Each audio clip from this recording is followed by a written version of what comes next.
Merhabalar sevgili yengeç ve yükselen burcu yengeç, ay burcu yengeç olan çok değerli arkadaşım. Hoş geldin sevgili yengeç burcu. Bakalım 2025'in ilk 6 ayında seni neler bekliyor? Kartlarımızı son kez karıştıralım arkadaşlar. Sevgili yengeç burcunu, yengeç burcu arkadaşımı 2025'in ilk 6 ayında abone değilsen lütfen abone olmayı unutma. Güzel enerjilerin buraya dahil olsun sevgili yengeç burcu. Hemen bir bakalım. Şimdi ilk etki arkadaşlar, az önce ay kartı benim gözüme de çarptı. Karıştırmama rağmen, aralara sıkıştırmama rağmen yine geldi. Şimdi burada diyor ki bir şeyler açığa çıkacak hayatınla ilgili ve şeytan kartı. Evet, bakalım. Şimdi burada ters giden durumlar var sevgili yengeç burcu, fakat sen bu durumu toparlayacaksın. Yani geçişe bakar mısınız arkadaşlar? Kupa ikilisi, kupa kraliçesi, kupa dokuzlusu, kupalardan gidiyoruz maşallah. Ve imparatorça kartı ve değnek kraliçesi. Şimdi ilk etkiyi yorumluyorum sevgili yengeç burcu. Burada bir şeyler açığa çıkacak ve bazı korkuların ile de yüzleşiyor olacaksın. Burada kandırılma, aldatılma, ihanet, dolandırılma, arkamdan dönen işler, bunlara karşı dikkat edin. Şimdi ilişki hayatınla ilgili, kariyer hayatınla ilgili evet güzel gelişmeler olacak sevgili yengeç burcu. Birazdan zaten açtığımda tarihlerden ve aylardan bahsedeceğim zaten, ama şimdi ilk aldığımız mesaj şu. Verilecek bir mücadele, bak diyor ki korkularınla yüzleşmen lazım. Öncelikle bunlar aslında uyarı mesajı olarak verdi. Kandırılmalara dikkat et, aldatılmalara dikkat et. Aldatılıyor ve kandırılıyorsan açığa çıkacak sevgili yengeç burcu. Bir şeyler açığa çıkacak hayatınla ilgili. Senin hayatınla ilgili bir şeyler açığa çıkacak. Karşı taraftan sana gelen bir şeyler açığa çıkacak. Senden gizlenen, saklanan durumlar. Bakın, aldatılma, kandırılma, kariyer, aşk, iş, neyse. Senden gizlenen konular açığa çıkıyor olacak ve bununla birlikte şeytan kardeşini burada kötü alışkanlıkların varsa bunların üstesinden gelme ile ilgili bir adım atıyor olacaksın. Kötü alışkanlıkların, yani bu uyku düzensizliği olabilir, kullandığın bir şey olabilir, yine de iptal edelim ama kötü düşünceler olabilir, seni baskılayan kötü enerjilerden, etrafında bulunan kötü kişiler de aynı şekilde, hiç fark etmez. Burada bir düzelme var, bir rahatlama durumu var. Özellikle kupa ikilisi Şubat ayına kadar yaşayabileceğin sıkıntılardan bahsediyor. Artı eksi olarak alın, Şubat ayının 2'sinden, 12'sinden ve 22'sinden sonraki süreçlerde çok daha böyle akışkan, su gibi olduğun, çok daha naif ilerlediğin, çok daha olayların akışkan bir şekilde senin istediğin gibi ilerleyebileceğini gösteriyor sevgili yengeç burcu. Ve burada diyor ki toksit ilişkiler, toksit kişiler, sana zarar veren, seni kandıran, aldatan, kötü alışkanlıkların neyse bunlarla ilgili böyle bir kurtulma sürecine doğru geçiş yapacaksın. Bazılarınızda gizli düşmanlıklar da olabilir. Yani burada hani bunu adlandıramıyorum arkadaşlar. Diğer açılımda zaten bakacağız ama burada sana zarar veren, ya tutkuların senden kaynaklı, karşı taraftan kaynaklı bir şeyleri bir bırakıyorsun. Ve burada çok soft, çok naif bir geçiş var. Bolluğunun, bereketinin artması, özellikle Mart ayından sonra, bakın imparatoriçe, şimdi 3'ü vurguladığı için söylüyorum. Mart ayından sonraki süreç, önümüzdeki 9 hafta ve sonrası ve aynı şekilde yine 9. ayda ama ilk 6 ayını yorumluyoruz arkadaşlar. Şimdi burada Şubat ayına kadar verebileceğim bir mücadele söz konusu. Tüm bu saydığım etkiler ile ilgili detayları birlikte bakıyor olacağız. Mart ayından sonra bereketlenme sürecine doğru geçiş yapıyor olacaksın. Aynı zamanda bazı hastalıkların varsa, takıntılar, kuruntular, gizli hastalıkların, bunların açığa çıkması, ya bir şeyler açığa çıkacak ve bu açığa çıkacak olan şeyler düzelmek için açığa çıkıyor olacak. Tüm bu saydığım etki ve bunları çoğaltabiliriz arkadaşlar. Birinden ihanet görmek, biri seni kandırıyorsa açığa çıkacak. Gizli bir hastalığın varsa bu açığa çıkacak. Her türlü sağlık probleminden de bahsediyorum aynı zamanda. Ve burada şifalanma noktasına doğru geçiş yapacaksın. Aynı zamanda bolluğun, bereketin artabileceği gibi çok kararlı, çok kendinden emin, özellikle yay etkili olan Aslan etkili olan Yengeç burcu arkadaşlarım, Başak etkili olanlar, Balık, Akrep, Boğa, Başak, Oğlak arkadaşlar, Yay, Aslan, Balık, Akrep etkili olan sevgili Yengeç burcu arkadaşlarım. Tabii Güneş, yükselen ya da stelyum ya da ay da olabilir bu tabii, ama burada sizin ekstra bir şanslı olabileceğinizi de gösteriyor. Bunlar da küçük bilgilerdi arkadaşlar. Hemen şöyle bir toplayalım. İlk mesajı aldık sevgili Yengeç burcu. Bakalım detaylar bize neler veriyor olacak. Bu bazı kıskançlıkları da gösterir. Hani benim hayatımda kötü alışkanlık yok. Zaten uyanışa geçen ya da benim bir şeyleri zaten adlandırdım ve anlamlandırdım. Yani zaten yeteri olgunluğa ulaştım dediğim bir yengeç. Hani burada nasıl bir şey? Kıskançlıklar da olabilir. Hani kötü alışkanlıkların yoktur ama birilerinin sana zarar vermek istemesi, bunun kim olduğuyla ilgili bir fark edişte yaşayabilirsin aynı zamanda. O zaman şöyle bir bakalım neler gelecek diyelim. Keşiş kartı geldi. Çok güzel. Bir dakika şöyle 9'da. Değnek ası. Kartlarımızın hepsini açalım arkadaşlar. Siz de iyice odaklanın ve büyücü kartı çok güzel. Hemen şöyle bir bakalım. Ay yengeçlerde yani güzel gidiyoruz arkadaşlar. Bakalım hepsini açalım. Aslan adam ters geldi ama düz olarak yorumlayacağım. Kartları çok fazla ters yorumlamıyorum. Hani gelecek olan etki zaten, hani kötü bir şey gelecekse zaten geliyor arkadaşlar. Ters düz fark etmiyor benim için, biliyorsunuz. Baş rahibe. Ya burada bir şeyleri bir küsüyorsun. Birileri seni bir küstürmüş. Kim üzdü seni diyesim geldi bir an sevgili Yengeç burcu. Bakın bir bitiş ve sonrasında yeni bir başlangıç. Arkadaşlar bitiş ve yeni bir başlangıç ve sonrasında hayatına bak, ataletten harekete geçiyorsun. Ataletten, durgunluktan, hani bir rehavet var üzerimde.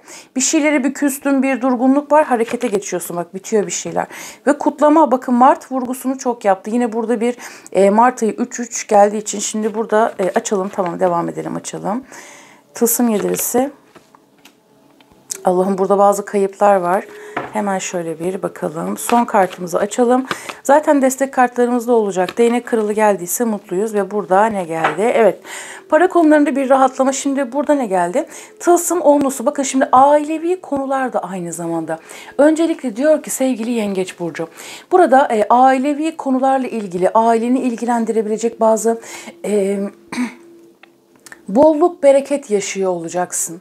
Bak, bolluk bereket yaşıyor olacaksın. Şimdi burada bir fark ediş var. Aynı zamanda güçlü insanlardan alabileceğin, çok pardon arkadaşlar, güçlü insanlardan alabileceğin destek de var. Ama bir zorlanma da var. Yani verdiğin bir mücadele. Burada sanki bir şeyleri götüremiyorsun. Yani eğitim hayatın olabilir, kariyer hayatın, ailende ilerlemeyen durumlar, çocukları olan Yengeç burcu arkadaşlarım, yetişkin çocukları olanlar özellikle. Hani onların kariyer hayatında sıkıntı olabilir.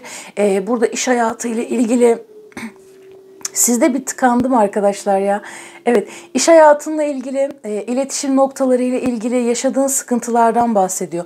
Gizli bir şeylerin açığa çıkması, yani ilk aldığımız mesajı hatırlıyorsunuz.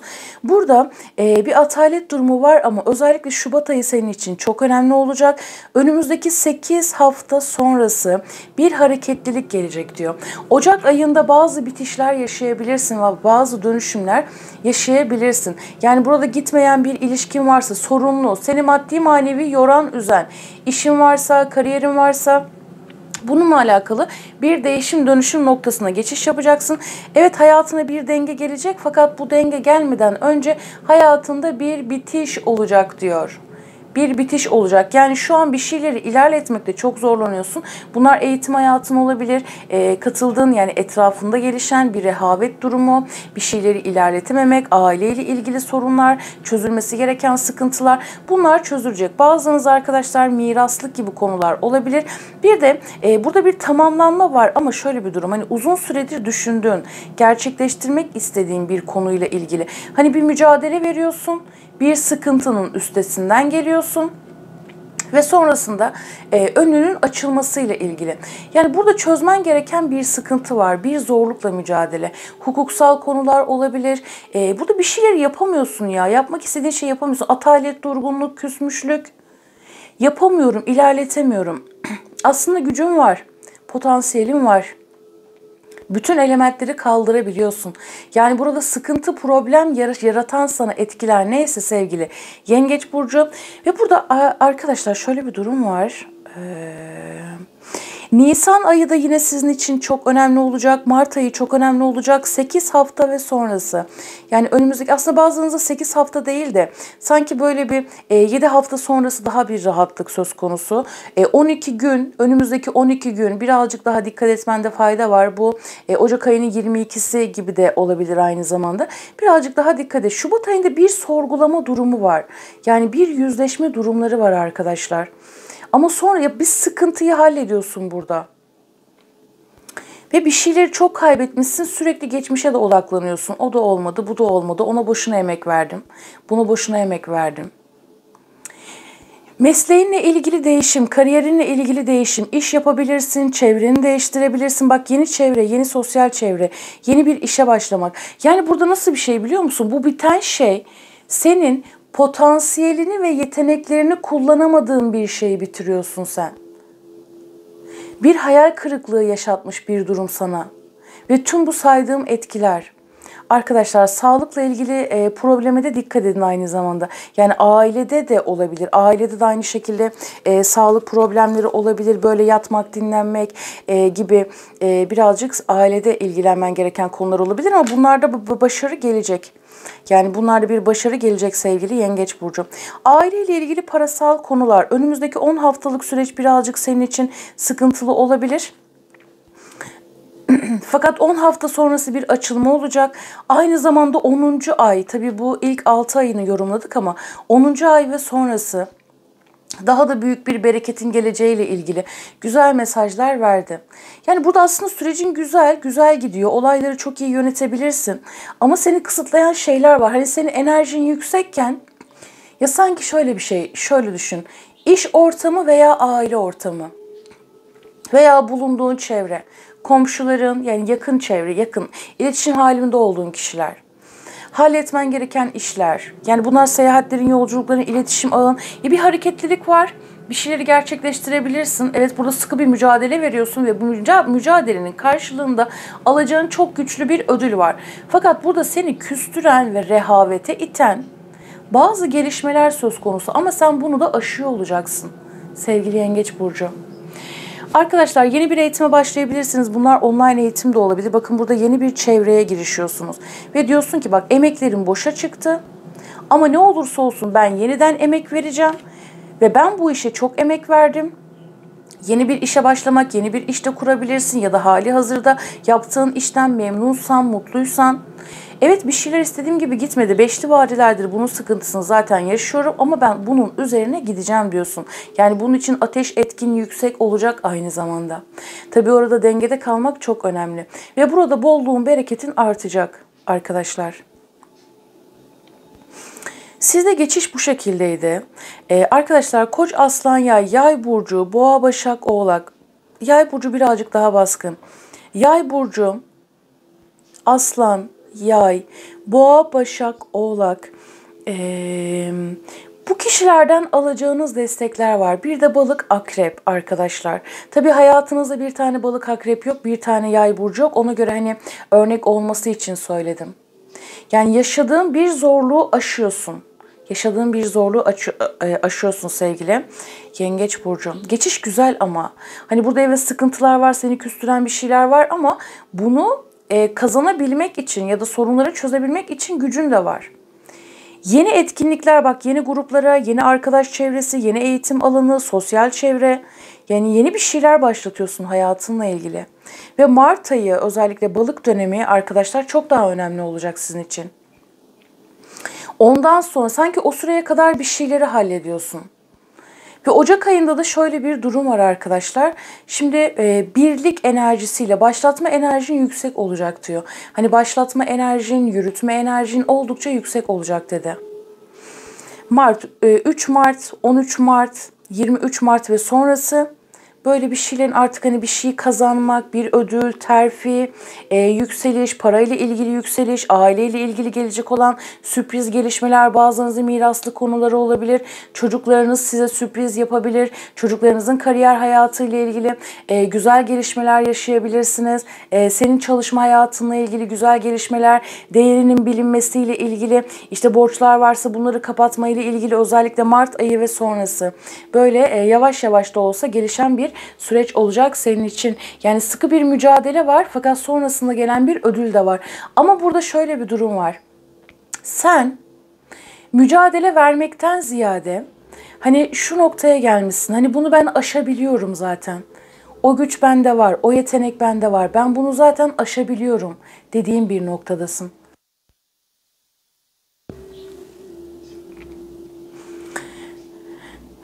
Aşabiliyorum dediğim bir noktadasın ve bunu aşacaksın da sevgili Yengeç Burcu. Evet. Hani mücadele vermek yerine ya yeter hani sen bana bir sıkıntı oluşturdun, ben seni bir bırakıyorum. Kötü alışkanlıksa onu bırakıyorsun. Yani sana zarar veren bir kişi ise onu bırakıyorsun ve artık böyle bir hız geliyor, hareket geliyor. Hareket geliyor arkadaşlar. Peki şimdi melek kartına bir geçelim bakalım neler gelecek diyelim. Şöyle bir bakalım ne gelecek. Al dedi arkadaşlar. Hayatın sunduklarını sevgiyle al ve kabul et. Sen aldıkça evren sana verecek. Şimdi sevgili yengeç burçları verici olmayı çok severler ya.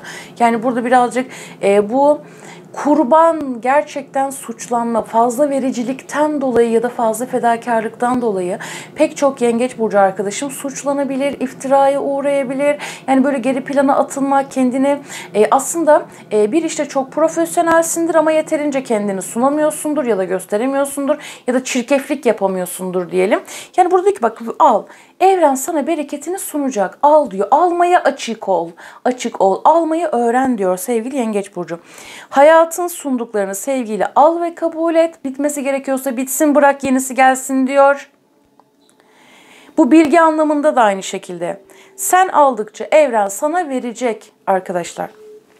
Bir şeyleri bitirmek bizim için çok zor, evet, ama öyle de olması gerekiyor. Yani bir şeyi çok fazla direttiğimizde tabii bunlar çok hassas konular ama o yüzden hani genelde böyle şeyleri konuşmak çok mantıklı bulmuyorum ben. Ve ışığını yarat dedi. Bak burada o güç, o potansiyel çok yüksek olacak sende. Düşüncelerinle, duygularınla ışığın dünyasını yarat. Sonra o dünyada yaşaman an meselesi dedi. Bir melek kartı daha alalım ve arketipe geçelim arkadaşlar. Ve inan diyor. İnancın önünde bak, inan. Sisteme kendini teslim et. Sen yapacaklarını yap. Sabırla bekle, inan. İnancın kılıcının önünde hiçbir şey duramaz. İçindeki inanç yolunu açacak dedi. Ve bir de arketip mesaj alalım arkadaşlar. Ne gelecek diyelim. Arketip mesajlardan Yengeç Burcu arkadaşıma ne gelecek diyorum. Şöyle bakalım. 2 adet birden geldi. Bunu alalım, bunun üzerine almayalım arkadaşlar. Bence bu yeter. Şimdi ermiş geldi. Ermiş ve şövalye geldi arkadaşlar. Şimdi olumlu nitelik ermişte bakın. Olumlu nitelik, içsel hayata odaklanmak için tek başına olma arayışındadır. Kişisel yaratıcılığa hizmet eder. Yalnız kalmak ve yaratıcılığını yükseltmek isteyebilirsin de aynı zamanda. Fakat bunun gölge tarafı nedir? Bak burada potansiyel yüksek, bir şeyleri üretme noktasında fiziken, işte düşüncesel olarak da yüksek. Fakat bunun gölge tarafı nedir?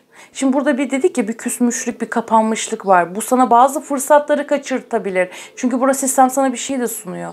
Yani kupa dörtlüsü zaten onu böyle bir... Şimdi diğer taraf, gölge taraf nedir dediğimde korku veya başkalarının olumsuz